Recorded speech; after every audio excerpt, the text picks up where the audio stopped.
Hi, everybody. Welcome to Divine Guidance. I'm Nancy Ann. So I hope everybody's doing well. This heat wave, oh my goodness. And it looks like it's going to continue for a little bit.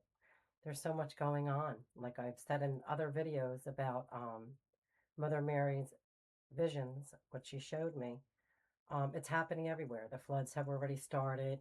I've seen posts with, what just happened in New Jersey and a whole bunch of different areas with those pretty bad floods. But it is happening all over the place. But today's video, I want to share with you kind of like a continuation of my video that I named. The title was My Beloved Soulmate after his passing. So we've all have unfortunately lost loved ones, and there's a grieving period. So I'm going to talk a little bit about how it affected me and my children and our grieving and losing their daddy and me losing my husband. Although I will share that even in my loss and my heartache, I just couldn't imagine what it felt like to lose a child. To me, or for me, that would be the worst loss and that ever could happen to anybody. So my heart goes out to any of you who have lost a child, a baby, um, a niece, a nephew that was young. My heart and soul ache with you and mourn with you. That's to me the worst loss. So I, when this after this all happened, I wanted to take my children to a grieving counselor for children. They did not want to go. So we grieved together. Um, my youngest daughter was more open to the grieving. My older one, she was 9. She kind of more held it in, so I would try to get her to talk, and she didn't want to talk about it. But I picked up books, and they were saying that there's 5 stages of grief. I believe there's more, but there are 5 stages, and those books were denial, bargaining, depression, acceptance, I had an anger, um, and shock, but I guess that would go maybe with the denial. Um, but for me, it was shock, like disbelief that that miracle that I asked for didn't happen. Anytime I asked for to be shown something or to be taught something, it was given, you know. Even with that tumor that I had, you know, I didn't ask for the miracle. I just asked for the Blessed Mother to be with me because I was a little scared. And she healed me right in front of the doctor. So if you didn't see that video, you might want to go back, and that's explained in that video how that happened. But in spite of all that God had shown us, uh, and my husband in the different he was in coma 3 different times, and then was with Jesus and would be able to share all that with us. How I would feel the angels and Mary and Jesus and Padre Pio with my husband, even though I had all those blessings and miracles. um I was still, when my husband crossed over, when he passed away, I was in shock and I was in disbelief. I was so numb that the only way I can explain it is that I felt like I was walking outside of my body. Like I wasn't even in this body. I was like outside of it. And I felt like everything was in a fog and everything was so in slow motion. So I don't know how to explain it, but those of you who have gone through such tragedies, you probably do understand what I'm talking about, that feeling of numbness. So yeah, so I guess that denial is part of the way I felt shock and disbelief. And then the bargaining, well, that did come in because while my husband was being transported from the hospital to the funeral home, I was bargaining with God still.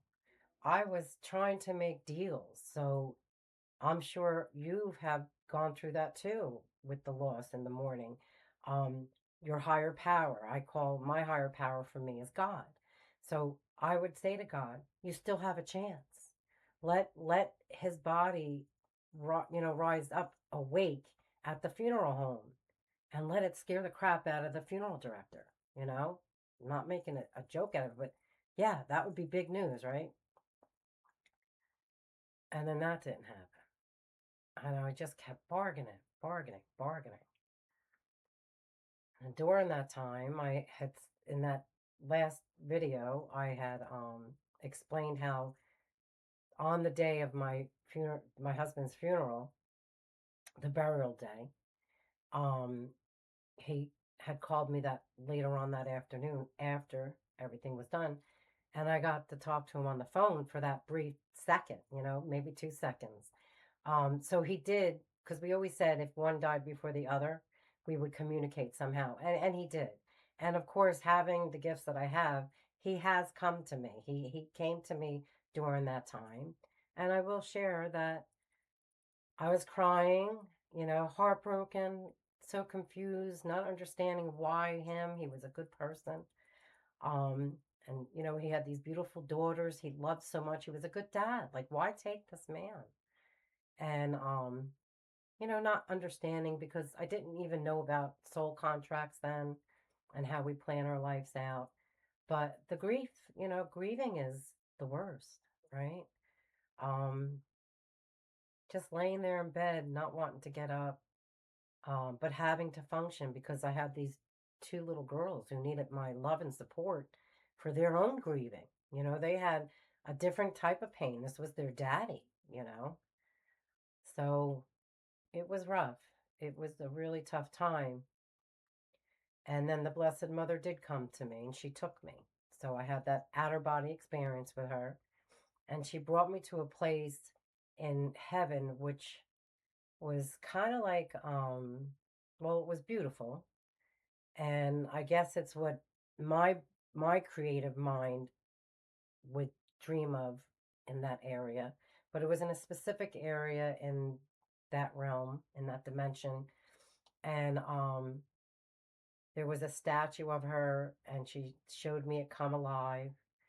And then she brought me in Peter and he was with a couple of angels and they first appeared as light and then I guess for my brain to connect with them they formed into with the wings, like the wings behind me. They were huge though, and they were tall, and Peter was standing there with them smiling to let me know and see, yes, he's okay. He's with us. Everything that I had taught Peter, Peter told me, everything I had told him what heaven was about, he said was true. It's all filled with love and light.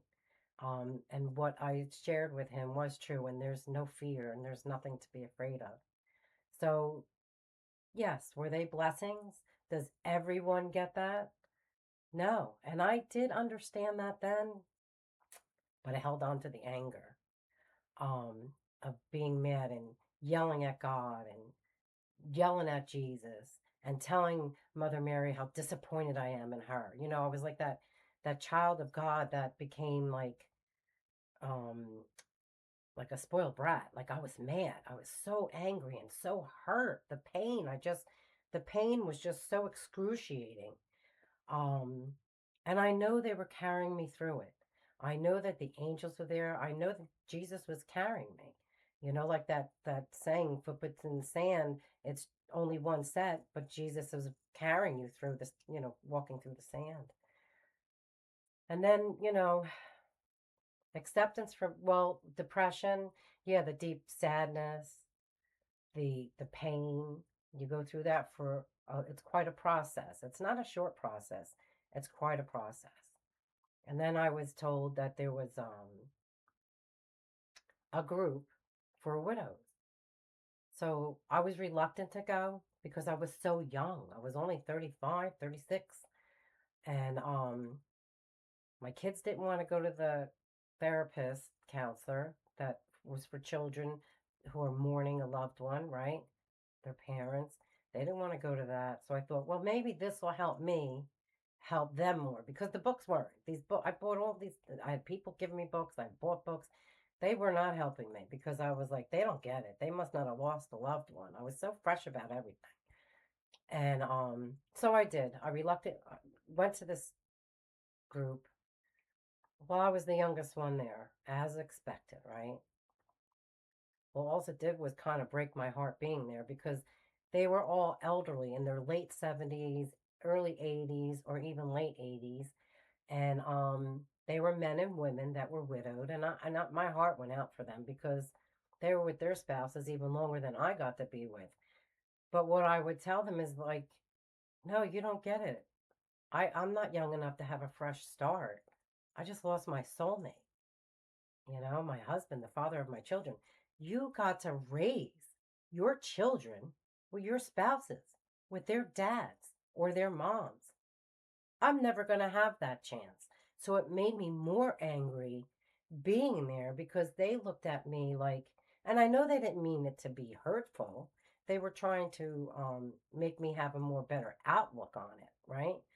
But for me, it was more painful to see how, they don't even realize how blessed they were to be able to have each other, their husband or their wife, with them and raise their family, see all the milestones together, be there together for everything, the marriages, the grandchildren. I was never going to have that, and nor were my children. We weren't going to have that. So to me, it was like, how dare you say, oh, I'm so young, I'll be married within a couple of years. Well, gotta tell you, that whole group, the ones that didn't die, within that year and the next 2 years, they all were remarried. I never remarried to this day. I have never remarried. I was the only one in that group that didn't remarry. I mean, who's to say? I mean, I'm 63 now. Who's to say? We don't know the future. But yeah, I was the only one in that group that wound up not getting married. But I only went 3 times because to me it was more painful because it was like I heard over and over, you have to let it go, and you're so young and you have these young children. You need to remarry and move on with your life. But that's not how I felt inside. I was still hurting. I was in so much pain and kind of still not accepting it. So I didn't get to the acceptance for many, many, many, many years. It took me over 3 years, maybe 4 years, before I even went on a date. And that was because I had friends pushing me. And, I tried. I dated him for a little bit. He was kind to my kids, but didn't work out because my heart wasn't in it. And then I guess it was 7 years later, I met another man, and again being pushed to just go to dinner and a movie, and I did, and it didn't work out. Um, but I guess, because the one thing, yeah, this is what I really want to talk about, is the one thing about the negative entities, the negative energy that will come around us, that will cling to that, is especially during a time when you're mourning or you're sad or you're depressed. It's like you'll be attacked because your energy level, your frequency is now low. It's lower because you're set in that energy of, pain. And they feed off that. And boy, when I tell you, they did. I was getting all kinds of negative stuff coming at me, whether it be when I eventually went back to work, whether it be at work or just in a store or driving in a car with somebody being, giving you the middle finger or beeping their horn and passing you because I guess, I was going too slow or whatever. And I wasn't understand why, because I didn't have that before, right? So I didn't understand why all this negative crap was happening to me. Even with family members, like crazy stuff. And I used to just pray and say, God, I can't handle this. I'm not in the right frame of mind. I'm going to knock somebody out because, the anger of losing my husband and nobody around me, everybody's lives just went on. That was another weird thing. And I felt numb for 3 years, watching everything go in slow motion. And then I finally went back to work. I think it was like 3 years later. But I didn't go back to working in the medical field because it was too much of a memory of my husband being sick. So I started substitute teaching. I almost was going to go down that avenue and become a teacher, but it just wasn't my calling because of the healing part of me. So then, with the anger, I would say to God, take these gifts. I don't want them. I'm never going to use them again. You didn't allow me to be a vessel for my husband's healing. You didn't allow the priest that was my friend, our friend, and the deacon who are healers, for them to be a vessel to heal my husband. Well, guess what? Stop sending people to my house because I am never healing again. Like I had such anger and not, I won't say hate, but just anger and disappointment and all those negative energy things going flowing through me. So yeah, that's why I was attracting all those other negative people, right? They were coming, even the guy, negative, negative, negative, bad, bad, bad, right?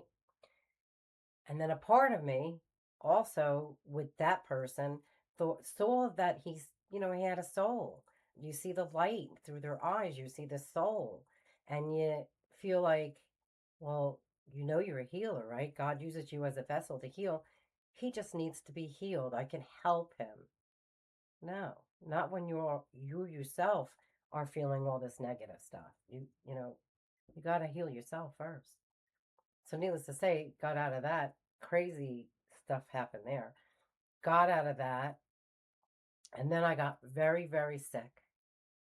So from all this grief and not letting go, um and not coming to terms with it, like it was like half acceptance. Like, yes, I accept that he's in heaven. I accept that he's with God and he's doing his work from heaven, and that's what had to be, right? But I didn't really heal from that. So I continued to grieve for many, many, many years.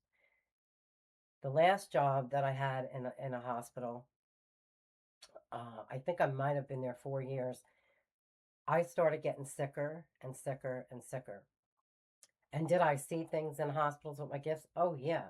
Somebody would be coding, and I would see their spirit leave their body and hover over their body, watching everybody working on them. And sometimes I knew they had to keep going because that spirit was coming back. And other times I knew they weren't because I'd see them leave with angels or even Jesus. Um, so yeah, that was, I was seeing all that stuff when I eventually went back to the hospital, and working in that environment. But yeah, but all these negative things, I saw negative things in this one area of the hospital that we had to cut through to get to another floor to bring the patient's paperwork when they were transferred to that floor out of the ICU. And I would see dark things, like scary. And I was like, no. Another time I was driving home, and I'm still in that anger stage. I accepted it, but I won't let go of the anger, the disappointment, the hurt, the disappointment in God, Mary, Jesus, the angels, um, and how much I know they know how bad I'm hurting, right? I know they were there for me too, but wasn't accepting it. Driving home, and then my lights would flash, and that's a whole nother story with a UFO, and it was just crazy stuff was happening. And then I got very, very sick where I couldn't work no more. Very, very sick. So that, what I'm trying to explain is, from that anger, right? From that suffering, from that pain, and not letting go, not releasing it, caused my body to get very, very ill, to the point where I could barely walk, right? So I did go to a orthopedic. We did the MRI a couple times. We did like two different MRIs at two different times. And he said, you're not going to be able to go back to work. And I said, what? Because I was kind of like a workaholic. I'm like, what? Um, I think that was to keep my mind busy so I didn't think about the pain of losing my husband still. And now this is like 16 years later after his passing. So he shows me the MRI and goes through it, and he says, you have arthritis, all osteoarthritis throughout your whole entire body. Your, I believe it was the right hip had osteoarthritis, the left hip had bursitis, the knees had arthritis, like the whole body, and my neck, all the way down, my shoulder, every joint you can think of was filled. And he said this was June of 2016, and he said, I don't know what to tell you except you're going to probably be in a wheelchair by Christmas, that Christmas in 2016. So I said to him, "No, that's not going to happen. I'm not going in a wheelchair at that age, at this, because this is 2016." So I did. I had to go out of work, and then I had to find out how to get on disability and get my Social Security. I said I'm going to have to retire young and get my Social Security. I don't know what to do. So, because he said there's no cure and there's really no medication. So I would have to go to other different doctors and get stimulations for the nerve pain because I did develop fibromyalgia and it was really bad. So I was pretty much slowly getting to the point where I was bedridden and none of the medications work. And I never wanted to take the medications, but I wouldn't take painkillers because working in the medical field, you see people who are just like me and you, and then all of a sudden they have some type of accident. They go on these painkillers and then they become addicts. It's the saddest thing to watch happen, and they can't help it. They're just so addicting. So I wasn't going to do that. So then they gave me other medications, but this medication will hurt this organ and that medication will hurt the brain and your memory. I did it for so many years and I said I can't do this no more. I'm not the medicine's not taking away the pain. I had to get a walker. I couldn't go nowhere without a walker with a seat on it. And even to try to get out of the house and go to the store with my daughter, I would have to go and sit while they did the rest of the shopping because I would only last maybe 5, 10 minutes with the walker or holding on to the grocery store, the cart. Wasn't worth it. So most of the time I just stayed home and stayed in bed, right? Watched TV. And I was never a big TV watcher, and then I had to become a TV watcher and I would read books, but I couldn't concentrate on reading because the pain was everywhere. But as long as I moved, I can tolerate the pain because even without moving, the pain was there, especially the nerve pain. It was horrible. So that's what happens. Like we can get ill just by having so much anger inside of us. Or some people might carry hate, carrying that hate, leading you to, such deep sadness can bring you into that depression.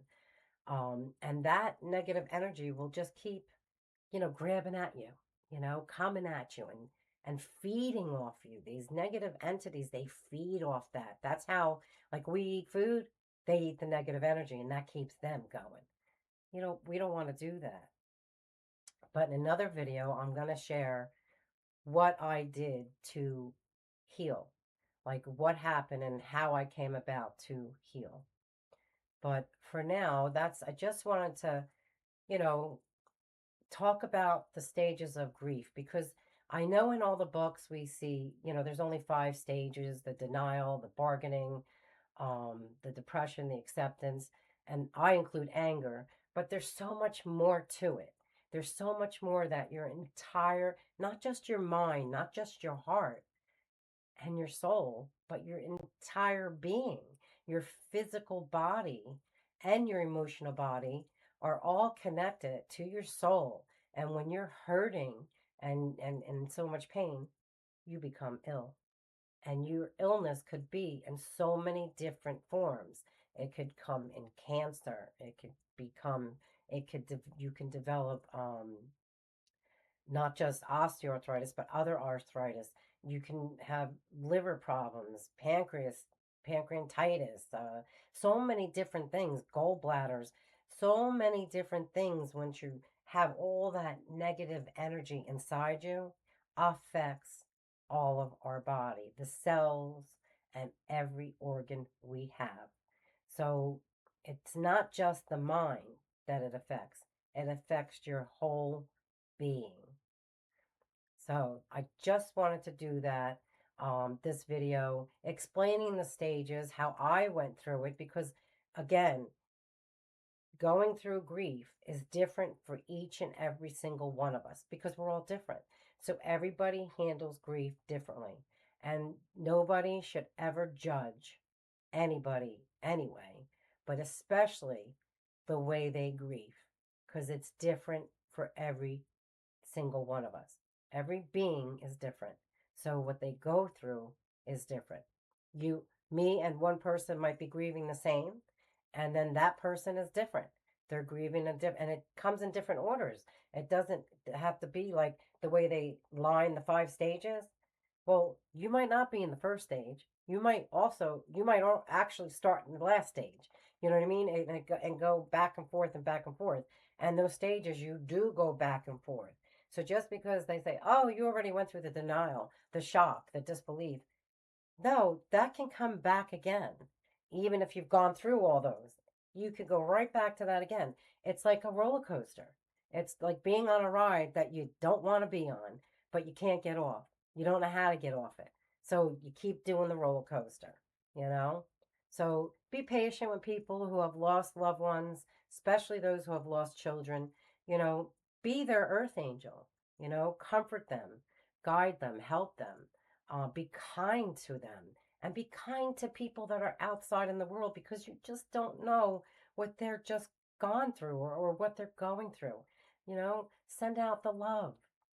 Give them a smile. Even if they have a frown, just say hello. Just give love.